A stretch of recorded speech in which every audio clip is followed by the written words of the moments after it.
Magandang tanghali Pilipinas, mula sa Pag-asa Weather and Flood Forecasting Center, narito ang latest sa ating panahon.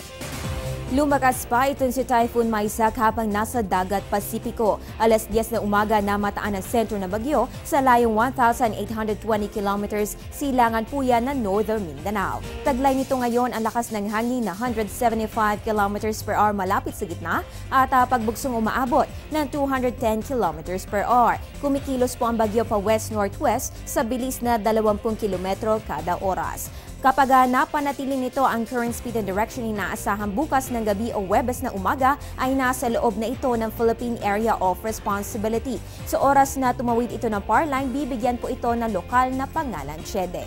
Ayon kay Pag-asa Weather Forecaster Henry Kitlong, inaabisuhan po ang lahat na i-monitor ang naturang bagyo dahil posible ito makaapekto sa malaking bahagi ng Luzon. Yung sentro po ng bagyo ay maaaring dumaan near Metro Manila sa oras na lumapit ito sa ating kalupaan. In the meantime, bagamat malayo pa ang bagyo at walang direktang epekto sa bansa, yung trough o extension na mga kaulapan nito ay magdadala ng ilang pag-ulan sa May Caraga, Northern Mindanao at Davao Region sa mga susunod na oras.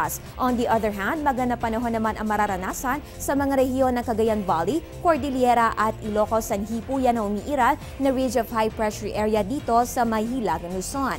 Ang Metro Manila at natita ng bahagi naman sa asahan po natin ang fair weather condition maliban lamang sa localized thunderstorms. Magbabalik kami makalipas ang isang paalala.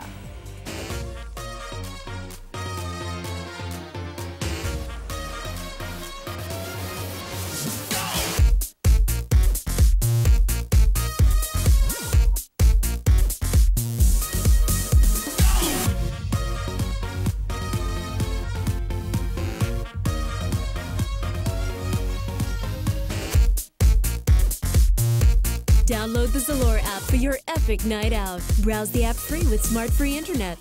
Sa iba pang balita, niyalig ng magnitude 3 na lindol ang Talibon, Bohol mag-aalas 8 ng umaga ngayong Martes. Naranasan ang intensity 2 sa Cebu City habang intensity 1 naman sa may Lapu-Lapu City. Ayon sa PHIVOLCS, wala naman ito naidulot na kapinsalaan at hindi rin inaasahan ang aftershocks. At yan ang latest mula dito sa Pag-asa. Ugaliin mag-monitor na weather conditions sa pamamagitan ng Panahon TV Facebook at Twitter accounts. Ang tabayan na rin ng aming susunod na update mamaya sa News at 1 kasama si Weather Buddy Jessie Basco. Ang update na ito ay hatid sa inyo ng Panahon TV Express kung saan walang pinipiling panahon ang pagbibigay impormasyon. Ako po ang inyong Weather Girl April Enario. Magandang tanghali at ingat Pilipinas!